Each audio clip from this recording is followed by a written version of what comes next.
पालखी प्रस्थानाचा सोहळा आणि त्यासाठीची लगबग सुरू झालेली आहे। देहू नगरी ही पूर्णपणे सजून तयार झालेली आहे। आज देहूमधनं संत श्रेष्ठ तुकाराम महाराज यांच्या पालखीचं प्रस्थान होणार आहे आणि या प्रस्थानाची ही लगबग आपल्याला पाहायला मिळते। मोठ्या संख्येने वारकरी हे या भागात दाखल झालेत। आज दुपारी 4 नंतर हा मुख्य सोहळ्याला सुरुवात होणार आहे, मात्र त्याआधीच आसपासच्या परिसरातनं मोठ्या संख्येने तुकाराम महाराजांच्या पालखीत सोबत जाणारे हे वारकरी दाखल झालेले आहेत। तसंच पुणे आणि आसपासच्या परिसरातनं सुद्धा अनेक भाविक, अनेक वारकरी आणि भक्त हे या वारी सोहळ्याला पाहण्यासाठी दाखल होतात। देहूमधली ही दृश्य आपण बघतोय। देहूमध्ये एक वेगळा आनंद सोहळा सध्या आपल्याला पाहायला मिळतोय।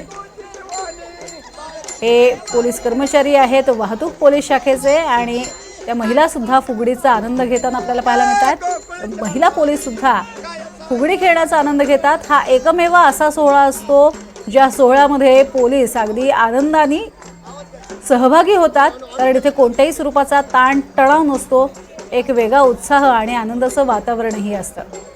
आणि त्यामुळे संत तुकाराम महाराजांच्या हा पालखी प्रस्थान सोहळ्याची ही काही दृश्य आपण पाहतोय।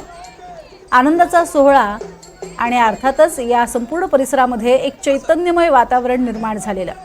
स्वतः तुकाराम महाराज जणू काही या पालखीमध्ये बसून मार्गस्थ होत असतात।